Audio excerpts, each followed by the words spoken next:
La pandemia que está padeciendo la humanidad entera nos obliga a un cambio en el estilo de vida de las personas, en el ámbito local y por supuesto también en los ámbitos nacionales y a nivel global. Hay un filósofo europeo, Slavoj Žižek, quien se hace un interrogante: ¿en qué nos ha sorprendido esta pandemia a la especie humana? Nosotros ese interrogante de Slavoj Žižek la complementamos con otras interrogantes adicionales. ¿Qué fue lo que falló? ¿Qué es lo que ha venido fallando para que esas respuestas que se han dado en el ámbito sanitario no hayan sido del todo adecuadas a las exigencias de la pandemia? Nosotros estamos convencidos de que no estamos en un tiempo apolítico, todo lo contrario. Esta pandemia es la expresión de un tiempo político y pensamos precisamente que la ausencia de respuesta sanitaria se debe fundamentalmente a la falta de un ejercicio de la política en contextos de construcción humana y sobre todo como una expresión de la pluralidad humana. En este sentido, pensamos que la crisis sanitaria que ha puesto de relieve esta pandemia no es otra cosa sino la expresión de la crisis política existente a escala global y esencialmente expresión también, sobre todo, de la crisis ecológica planetaria.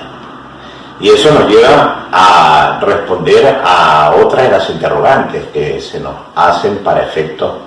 de este conversatorio.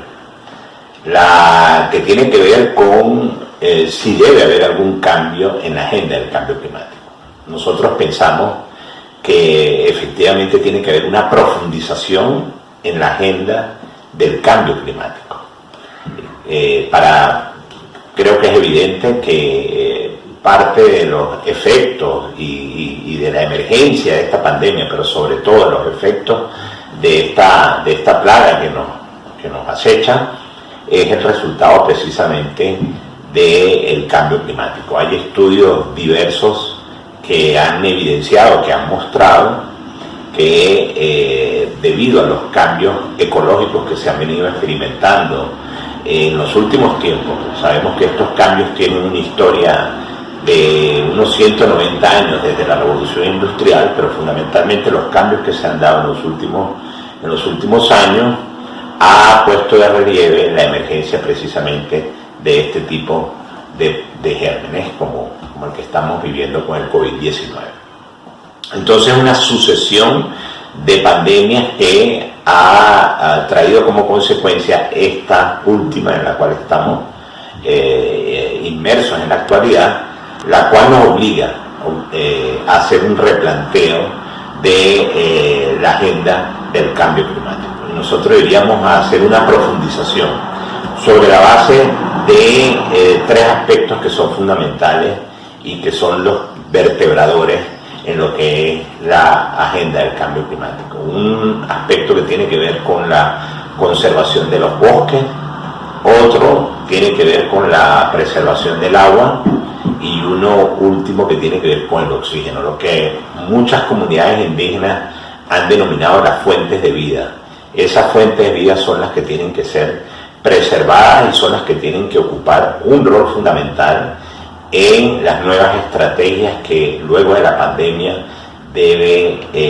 hacerse en el contexto de una nueva agenda sobre el cambio climático. Una agenda que tiene que ser construida fundamentalmente desde las comunidades y que los estados, en este caso, tienen que ser continuadores de esas políticas públicas que se están definiendo desde abajo. Otra pregunta que es clave vinculada al tema del cambio climático es la que tiene que ver con los derechos ambientales. Somos de la idea, coincidimos con quienes piensan que la pandemia es una suerte de revancha de la naturaleza contra la especie humana, al trasluz de todas las presiones que la especie humana ha venido haciendo contra la madre tierra y fundamentalmente contra la naturaleza. Entonces es una suerte de revancha. Aquí tiene que haber una inversión de la escala de valores y fundamentalmente tiene que haber una inversión de las relaciones que se dan entre los seres humanos y su entorno, es decir, con su medio ambiente y su naturaleza. Pensamos que la prioridad ahora es la naturaleza, es el medio ambiente, y la agenda económica que se pretenda definir en lo sucesivo, luego de esta pandemia, en los escenarios post-pandemia, pues tienen que apuntalar a darle jerarquía y a darle prioridad a las relaciones de la especie humana con la naturaleza, y no como ha ocurrido hasta ahora, que ha habido una sujeción de las relaciones del hombre en sentido genérico con su entorno, dándole prioridad a las relaciones económicas a escala global. Muchos autores lo han señalado y nosotros coincidimos con ellos en decir que luego de la revolución termoindustrial de 1830, al ser una revolución térmica, fue por supuesto también una revolución económica, pero fue fundamentalmente una revolución térmica en tanto y en cuanto se introdujo calor a las relaciones internacionales del momento, y por supuesto también se le introdujo calor a la economía a escala global. Entonces las estrategias a futuro en los escenarios post pandemia tienen que ser fundamentalmente orientadas a darle prioridad a la naturaleza y no a la economía. En este sentido, y ya para responder a lo que será la última interrogante, cuáles son los efectos de esta pandemia en el ámbito económico y fundamentalmente también en el ámbito de la ecología, pues debe ser un llamado de atención, debe ser una apuesta a los estados,